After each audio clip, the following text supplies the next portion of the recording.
ಸಮಸ್ತರಿಗೂ ನಮಸ್ಕಾರ. ದೇವೀಸ್ ಕಿಚನ್ಗೆ ಆತ್ಮೀಯವಾದಂಥ ಸ್ವಾಗತ. ನಾ ಶ್ರೀದೇವಿ. ಇವತ್ತಿನ ಕಿಚನ್ನಲ್ಲಿ ಒಂದು ಸ್ಪೆಷಲ್ ಐಟಮ್, ಚೈನೀಸ್ ಐಟಮ್ ಮಾಡ್ತಾ ಇದ್ದೀವಿ. ಅದೇನಪ್ಪ ಅಂತಂದರೆ ಸೋಯಾ ಮಂಚೂರಿಯನ್. ಸೋಯಾ ಚಂಕ್ಸ್ ಬಳಸಿ ಮಂಚೂರಿಯನ್ ಮಾಡೋದು ಹೇಗೆ ಅಂತ ಹೇಳ್ಕೊಡ್ತೀನಿ. ಆದರೆ ಅದಕ್ಕಿಂತ ಮುಂಚೆ ಚಾನಲ್ಗೆ ಸಬ್ಸ್ಕ್ರೈಬ್ ಮಾಡ್ಕೊಳ್ಳಿ ಅಂದರೆ ಖಂಡಿತ ಸಬ್ಸ್ಕ್ರೈಬ್ ಮಾಡ್ಕೊಳ್ಳಿ. ಕೊನೆಯವರೆಗೂ ವಿಡಿಯೋನ ಸ್ಕಿಪ್ ಮಾಡದೆ ನೋಡಿ, ಹಾಗೆ ಲೈಕ್ ಮಾಡಿ, ಇಷ್ಟ ಆದರೆ ಶೇರ್ ಮಾಡಿ ಅಂತ ಹೇಳ್ತಾ ಬನ್ನಿ ಈ ಒಂದು ಸೋಯಾ ಚಂಕ್ಸ್ನಲ್ಲಿ ಹೇಗೆ ನಾವು ಮಂಚೂರಿಯನ್ ಮಾಡೋದು ಅಂತ ನೋಡೋಣ. ಮೊದಲಿಗೆ ಸೋಯಾ ಚಂಕ್ಸನ್ನು ನೀವು ಬಿಸಿನೀರಿಗೆ ಹಾಕಿ ಒಂದು ಸ್ವಲ್ಪ ಹೊತ್ತು, ಒಂದು 10 ನಿಮಿಷ ನೀವು ಅದನ್ನ ಕುದಿಸ್ಕೊಳ್ಳಿ. ಇಲ್ಲಾಂದರೆ ಬರೀ ಬಿಸಿನೀರಿಗೆ ಹಾಕಿ ಬಿಟ್ಟರು ಆಯಿತು. ಸೊ ಸ್ವಲ್ಪ ಅರಿಶಿನವನ್ನು ಹಾಕಿ ನೀವು ಕುದಿಸಿ. ಚೆನ್ನಾಗಿ ಕುದ್ದ ನಂತರ ಸ್ಟವ್ ಆಫ್ ಮಾಡಿಬಿಡಿ. ಸ್ಟವ್ ಆಫ್ ಮಾಡಿಬಿಟ್ಟು ಇದನ್ನು ತಣ್ಣಗೆ ಹಾಕಿ ಬಿಡಬೇಕು. ತಕ್ಷಣ ತಣ್ಣಗಾಗಬೇಕಾದ್ರೆ ಸ್ವಲ್ಪ ನೀರು ಹಾಕಿಡ್ಬೋದು. ಇಲ್ಲ ಅಂತಂದರೆ ಹಾಗೆ ತಣ್ಣಗಾದ್ಮೇಲೆ ಅದರಲ್ಲಿರುವಂತಹ ನೀರನ್ನು ತೆಗಿಬೇಕಾಗತ್ತೆ. ಚೆನ್ನಾಗಿ ಸೋಯಾ ಚಂಕ್ಸ್ನೆಲ್ಲ ತೆಗೆದು ಹಿಂಡಿ ಇನ್ನೊಂದು ಬಟ್ಲಿಗೆ ಹಾಕ್ಕೊಳ್ಳಿ. ಅದರಲ್ಲಿ ನೀರಿನ ಅಂಶ ಇರಬಾರದು, ಅದನ್ನು ನೀವು ಗಮನಿಸಬೇಕಾಗತ್ತೆ. ಅದಾದ ನಂತರ ಏನು ಮಾಡೋಣ ಅಂದರೆ ಕಾರ್ನ್ಫ್ಲೋರ್ ಒಂದು 2 ಚಮಚ ತೊಗೊಂಡು ಅದನ್ನು ನೀವು ಈ ಸೋಯಾ ಚಂಕ್ಸ್ಗೆ ಹಾಕೋಣ. ಚೆನ್ನಾಗಿ ಒಂದು ದೊಡ್ಡ ಚಮಚ ತೊಗೊಂಡು 2 ಚಮಚದಷ್ಟು ಹಾಕಿ ಸೋಯಾ ಮೇಲೆ ಹಾಕ್ತಾ ಹೋಗಿ ಕಾರ್ನ್ಫ್ಲೋರ್ ಬೇಕಾಗುತ್ತೆ. ಆನಂತರ ರುಚಿಗೆ ತಕ್ಕಷ್ಟು ಉಪ್ಪು, ಅಂದರೆ ಈ ಒಂದು ಸೋಯಾ ಚಂಕ್ಸ್ಗೆ ಎಷ್ಟು ಬೇಕೋ ಅಷ್ಟು ಮಾತ್ರ ಉಪ್ಪು, ಅಷ್ಟೇ, ಜಾಸ್ತಿ ಹಾಕಬೇಡಿ. ಉಪ್ಪನ್ನು ಹಾಕಿ ಆನಂತರ ಖಾರಕ್ಕೆ ಅಚ್ಚ ಖಾರದ ಪುಡಿಯನ್ನು ಹಾಕಿ, ಖಾರ ಯಾವಾಗಲೂ ನಾನು ನಿಮಗೆ ಹೇಳ್ತೀನಿ ಅದು ನಿಮ್ಮ ಇಷ್ಟ ಅಂತ. ನಂತರ ಜಜ್ಜಿದ ಶುಂಠಿ ಪೇಸ್ಟ್, ಶುಂಠಿಯನ್ನು ಚೆನ್ನಾಗಿ ಜಜ್ಜಿಕೊಂಡು ನೀವು ಅದನ್ನು ಇದಕ್ಕೆ ಹಾಕಬಹುದು. ಇವಿಷ್ಟನ್ನು ಹಾಕಿ ಚೆನ್ನಾಗಿ ನೀವು ಕಲಿಸ್ತಾ ಹೋಗಿ. ಕೈಯಲ್ಲಾದರೂ ಕಲಿಸ್ಬೋದು ಅಥವಾ ಚಮಚವನ್ನು ಬಳಸಬೇಕಾದ್ರೆ ನೀವು ಕಲಿಸ್ಬೋದು. ಎಲ್ಲ ಅದಕ್ಕೆ ಹೊಂದಬೇಕಷ್ಟೇ. ಈ ರೀತಿ ನಮ್ಮ ಪಕೋಡ ಹೇಗೆ ಮಾಡ್ತೀವಿ ಆ ಥರದಲ್ಲೇ ಈ ರೀತಿ ಎಲ್ಲ ಹೊಂದ್ಕೋಬೇಕಾಗತ್ತೆ ಹಿಟ್ಟು. ಇದನ್ನು ನಂತರದಲ್ಲಿ ನಾವು ಕರ್ಕೋಬೇಕಾಗತ್ತೆ. ಅದಕ್ಕಿಂತ ಮುಂಚೆ ಉಳಿದ ಪದಾರ್ಥಗಳು ಏನೇನು ಬೇಕಾಗುತ್ತೆ ಅಂತಂದರೆ ಕೊತ್ತಂಬರಿ ಸೊಪ್ಪು ಸಣ್ಣಗೆ ಹೆಚ್ಚಿದ್ದು, ಕ್ಯಾಪ್ಸಿಕಮ್ ಸಣ್ಣಗೆ ಹೆಚ್ಚಿದ್ದು, ಟೊಮ್ಯಾಟೊ, ಆ ನಂತರದಲ್ಲಿ ನೋಡಿ ಬೆಳ್ಳುಳ್ಳಿ ಸಣ್ಣಗೆ ಹೆಚ್ಚಿದ್ದು, ಶುಂಠಿ ಸಣ್ಣಗೆ ಹೆಚ್ಚಿದ್ದು, ಈರುಳ್ಳಿ ಅದನ್ನು ಕೂಡ ಸಣ್ಣಗೆ ಹೆಚ್ಚಿಟ್ಕೊಳ್ಳಿ. ಇವಿಷ್ಟು ರೆಡಿ ಮಾಡ್ಕೊಂಡ ನಂತರ ನಮಗೆ ಸೋಯಾ ಸಾಸ್ ಬೇಕಾಗುತ್ತೆ ಸ್ವಲ್ಪ ಅಡುಗೆಗೆ. ಇವೆಲ್ಲ ರೆಡಿ ಆಯಿತಾ? ಇದಿಷ್ಟು ರೆಡಿ ಆದಮೇಲೆ ಸ್ವಲ್ಪ ಚಿಲ್ಲಿ ಪೌಡ್ರು ಮತ್ತೆ ಬೇಕಾಗುತ್ತೆ ನಮಗೆ. ಆ ನಂತರದಲ್ಲಿ ಟೊಮ್ಯಾಟೊ ಸಾಸ್ ಅದೊಂದು 2 ಚಮಚ ಬೇಕಾಗುತ್ತೆ.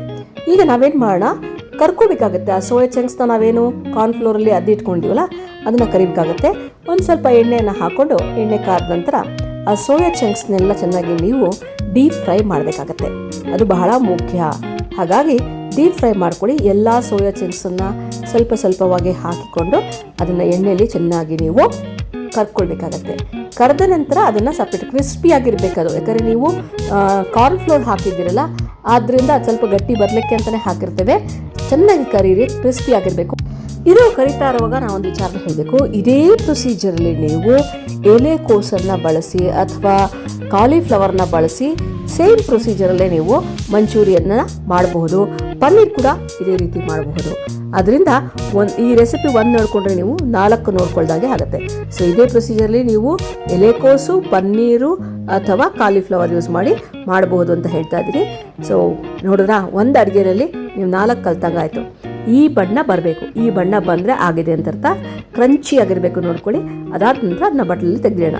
ಈಗ ಮುಂದಿನ ಪ್ರೊಸೀಜರ್ ಏನು, ತುಂಬ ಸಿಂಪಲ್ಲು. ನಾವು ಬಾಣಲೆ ಇಟ್ಟು ಅದಕ್ಕೊಂದು 2 ಚಮಚ ಎಣ್ಣೆಯನ್ನು ಹಾಕಿ, ಎಣ್ಣೆ ಕಾದ ನಂತರ ಹೆಚ್ಚಿಟ್ಕೊಂಡಂಥ ಈರುಳ್ಳಿ, ಬೆಳ್ಳುಳ್ಳಿ ಮತ್ತು ಶುಂಠಿಯನ್ನು ಇದಕ್ಕೆ ಹಾಕ್ತೀವಿ.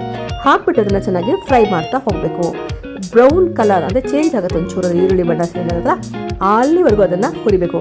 ನೆನಪಿಡ್ಲಿ, ಮಂಚೂರಿಯನ್ಸ್ಗೆ ಯಾವತ್ತೂ ಕೂಡ ನಾವು ತುಂಬ ಬೇಯಿಸಬಾರ್ದು. ಎಲ್ಲ ಒಂದು ಸ್ವಲ್ಪ ಅರ್ಧಂಬರ್ಧ ಇರಬೇಕು. ಆವಾಗ ಅದು ಕೂಡ ಕ್ರಂಚಿಯಾಗಿದ್ದರೆ ತುಂಬ ಚೆನ್ನಾಗಿರುತ್ತೆ. ಇದಾದ ನಂತರ ನಾವು ಯಾವ್ದು ಹಾಕ್ತೀವಿ ಅಂತಂದರೆ ಈ ಒಂದು ಕ್ಯಾಪ್ಸಿಕಮ್ ಹಾಕೋಣ. ಕ್ಯಾಪ್ಸಿಕಮ್ಮು ಅಷ್ಟೇ, ತುಂಬ ಫ್ರೈ ಮಾಡೋಕ್ಕೆ ಹೋಗಬೇಡಿ, ಅದು ಕೂಡ ಕ್ರಂಚಿಯಾಗೇ ಇರಬೇಕು. ಕೊನೆಯಲ್ಲೇ ಟೊಮ್ಯಾಟೊ ಹಾಕೋಣ. ಯಾಕಂದರೆ ಟೊಮ್ಯಾಟೊ ಪಿತ ಅನ್ಸುತ್ತಲ್ಲ, ಅದಕ್ಕೋಸ್ಕರ ಬೇಕಾದರೆ ಹಾಕ್ಬೋದು, ಇಲ್ಲದಿದ್ರೆ ಇಲ್ಲ. ನಾನು ಇಲ್ಲಿ ಬೇಡ ಅಂತ ಅಂದ್ಕೊಂಡು ಆಪ್ಷನ್ನ ಟೊಮ್ಯಾಟೊನ ತೆಗೆದಿಟ್ಟಿದ್ದೀನಿ. ನಿಮಗೆ ಬೇಕೇ ಬೇಕು ಅನ್ಸಿದ್ರೆ 1-2 ಟೊಮ್ಯಾಟೊ ಚಿಕ್ಕ ಕಟ್ ಮಾಡಿಕೊಂಡು ಹಾಕಿ. ಸೊ ಈಗ ನೋಡಿ ಉಪ್ಪು ಹಾಕೋಣ ರುಚಿಗೆ. ಅಲ್ಲಿ ನೀವು ನೋಡ್ಕೋಬೇಕು, ಯಾಕಂದರೆ ನೀವು ಆಲ್ರೆಡಿ ಆ ಒಂದು ಸೋಯಾ ಚಂಕ್ಸ್ಗೆ ಉಪ್ಪು ಹಾಕಿದ್ದೀರಾ. ಅದನ್ನು ನೆನಪಲ್ಲಿಟ್ಕೊಂಡು ಇದಕ್ಕೆ ಸ್ವಲ್ಪ ಉಪ್ಪನ್ನು ಹಾಕಿ. ಉಪ್ಪು ಹಾಕಿ ಮತ್ತೆ ಎಲ್ಲ ಟಾಸ್ ಮಾಡ್ತಾ ಹೋಗಿ. ನಾರ್ಮಲಾಗಿ ಅಂಗಡಿಗಳಲ್ಲಿ ಏನು ಮಾಡ್ತಾರೆ, ಜೋರು ಇಟ್ಕೊಂಡು ಟಾಸ್ ಮಾಡ್ತಾರೆ. ಅದು ಒಳ್ಳೆಯದು, ಯಾಕಂದರೆ ಇದು ಪೂರ್ತಿ ಬೇಯಲ್ಲ, ಅವಾಗ ಅರ್ಧಂಬರ್ಧ ಬೇಯುತ್ತೆ. ಆದರೆ ಮನೆಗಳಲ್ಲಿ ಹಾಗೆ ಮಾಡೋದು ಸ್ವಲ್ಪ ಕಷ್ಟ ಅಲ್ವಾ. ಹಾಗಾಗಿ ಸಣ್ಣ ಉರಿ ಇಟ್ಕೊಂಡು ನೀವು ಬಾಡಿಸ್ತಾ ಹೋಗಿ. ಈ ಹಂತದಲ್ಲೇ ನೀವು ಏನೇನು ಹಾಕಬೇಕು ಎಲ್ಲ ಹಾಕ್ತಾ ಹೋಗ್ಬಿಡಬೇಕಾಗಿತ್ತು. ಈಗ ಉಪ್ಪು ರುಚಿಗೆ ತಕ್ಕಷ್ಟು ಉಪ್ಪು ಹಾಕಿದ್ರಲ್ಲ. ಇದಾದ ನಂತರ ನಾವೀಗ ಇದಕ್ಕೋಸ್ಕರ ಸಾಸನ್ನು ಬಳಸ್ತಾ ಇದ್ದೀವಿ, ಸೋಯಾ ಸಾಸ್. 1 ಚಮಚೆಯಷ್ಟು ಸೋಯಾ ಸಾಸನ್ನು ಹಾಕ್ತಾ ಇದ್ದೀನಿ. ನಿಮ್ಗೆ ಅಕಸ್ಮಾತ್ ಶೆಜ್ವಾನ್ ಸಾಸ್ ಇದ್ದರೆ ಅದು ಕೂಡ 1 ಚಮಚ ಹಾಕೋಬೋದು, ಇಲ್ಲಾಂದರೆ ಇದಿಷ್ಟೇ ಸಾಕಾಗುತ್ತೆ. ಇನ್ನು ಟೊಮ್ಯಾಟೊ ಕೆಚಪ್ ಇದೆಯಲ್ಲ, ಅದನ್ನು ಕೂಡ ನೀವು ಅಳತೆ ನೋಡ್ಕೊಂಡು ಹಾಕ್ಕೊಳ್ಳಿ. ನಾನು ಹಾಗೆ ಹಾಕ್ತಾ ಇದ್ದೀನಿ. ಸುಮಾರು 1-2 ದೊಡ್ಡ ಚಮಚದಷ್ಟು ಇರುತ್ತೆ. ಇದು ರುಚಿ ಕೊಡುತ್ತೆ, ತುಂಬಾ ಒಂಥರ ಆ ಫ್ಲೇವರ್ ಚೆನ್ನಾಗಿ. ಗೋಬಿ ಮಂಚೂರಿ ಮಾಡಿದಾಗ ಏನು ಫ್ಲೇವರ್ ಬರುತ್ತೆ, ಆ ಮಂಚೂರಿಯನ್ ಫ್ಲೇವರ್ ಕೊಡೋಕ್ಕೆ ಇದು ಸಹಾಯ ಮಾಡುತ್ತೆ ಇವೆಲ್ಲ ಹಾಕಿರೋದು. ಇದನ್ನು ಚೆನ್ನಾಗಿ ಟಾಸ್ ಮಾಡ್ತಾ ಹೋಗಿ. ಮತ್ತೆ ಖಾರ ಹಾಕಬೇಕಂದ್ರೆ ಹಾಕ್ಬೋದು, ಇಲ್ಲಿ ಅಚ್ಚ ಖಾರ ಬೇಕಾದರೂ ಹಾಕ್ಬೋದು. ನಾನು ಇಲ್ಲಿ ಏನು ಮಾಡ್ತಾಯಿದ್ದೀನಿ, ಚಿಲ್ಲಿ ಸಾಸ್ ಹಾಕ್ತಾಯಿದ್ದೀನಿ. ಈ ಚಿಲ್ಲಿ ಸಾಸ್, ಗ್ರೀನ್ ಚಿಲ್ಲಿ ಸಾಸನ್ನು 1 ಚಮಚ ಹಾಕ್ತಾಯಿದ್ದೀನಿ. ಅದು ಬೇಡ ಅಂತಂದರೆ ಅಚ್ಚ ಖಾರದ ಪುಡಿ, ಇಲ್ಲೂ ಕೂಡ ಅಷ್ಟೇ 1 ಚಮಚೆಯಷ್ಟು ಅಚ್ಚ ಖಾರದ ಪುಡಿಯನ್ನು ಹಾಕಿದ ನಂತರ ಟಾಸ್ ಮಾಡ್ತಾ ಹೋಗಿ. ಇದು ಹೇಗಾಗಿದೆ ಅಂದರೆ ಇವಾಗ ನೋಡಿ, ಇದೆಲ್ಲ ಹಾಕ್ತಾ ಸ್ವಲ್ಪ ಡ್ರೈ ಅನಿಸುತ್ತೆ, ಆದರೆ ಕ್ರಿಸ್ಪಿ ಆಗಲ್ಲ. ಅದಕ್ಕೆ ನಾವೇನು ಮಾಡ್ತೀವಿ, ಇನ್ನೂ ಏನು ಮಾಡ್ತೀವಿ, ಬೇರೆ ಅಂಶವನ್ನು ಹಾಕಬೇಕಾಗುತ್ತೆ. ನಾನು ನೋಡಿ ಕಲರ್ಗೋಸ್ಕರ ಮತ್ತು ಈ ಒಂದು ಅಚ್ಚ ಖಾರದ ಪುಡಿಯನ್ನು ಕೂಡ ಹಾಕಿದೆ, ಯಾಕಂದರೆ ಕೆಂಪಗಿರಬೇಕು ಅನ್ನೋದೊಂದು ಕಾನ್ಸೆಪ್ಟ್ ಇದೆಯಲ್ಲ ಮಂಚೂರಿಗಳು, ಅದಕ್ಕೋಸ್ಕರ ಸ್ವಲ್ಪ ಹಾಕಿದ್ದೀನಿ ಅಷ್ಟೇ. ಇದು ನಾನು ಹೇಳಿದ್ರೆ ಇಲ್ಲ ಅಚ್ಚ ಖಾರದ ಪುಡಿ ಹಾಕ್ಕೊಳ್ಳಿ, ಇಲ್ಲ ಅಂದರೆ ಚಿಲ್ಲಿ ಸಾಸ್ ಹಾಕ್ಕೊಳ್ಳಿ. ನಾರ್ಮಲಿ ಅಚ್ಚ ಖಾರದ ಪುಡಿನೇ ಜಾಸ್ತಿ ಹಾಕ್ಕೊತೀವಿ. ಈಗ ಬೈಂಡಿಂಗ್ ಬೇಕು, ಈ ಒಂದು ನಾವೇನು ಮಾಡಿದ್ದೀವಿ, ಈ ಗ್ರೇವಿ ಥರ ಮಾಡಿದ್ದೀವಲ್ಲ, ಇದಕ್ಕೆ ಬೈಂಡಿಂಗ್ ಬೇಕು. ಅದಕ್ಕೆ ಮತ್ತೆ 1 ಚಮಚೆಯಷ್ಟು ನೀವು ಕಾರ್ನ್ಫ್ಲೋರನ್ನು ನೀರಲ್ಲಿ ಮಿಕ್ಸ್ ಮಾಡ್ಕೊಂಡು ಹಾಕಿ ಈಗ ನೀವು ಬಾಡಿಸ್ತಾ ಹೋಗಿ. ಗಟ್ಟಿ ಬರುತ್ತೆ, ಸ್ವಲ್ಪ ಗಟ್ಟಿ ಆಗುತ್ತೆ ನೋಡಿ. ಆ ಮೆತ್ತಗಿದ್ರೆ ಚೆನ್ನಾಗಿರಲ್ಲ, ಅದು ಈ ಸೋಯಾ ಚಂಕ್ಸ್ ಹಾಕಿದ ತಕ್ಷಣ ತುಂಬ ಮೆತ್ತಗಾಗಿ ಹೋಗುತ್ತೆ.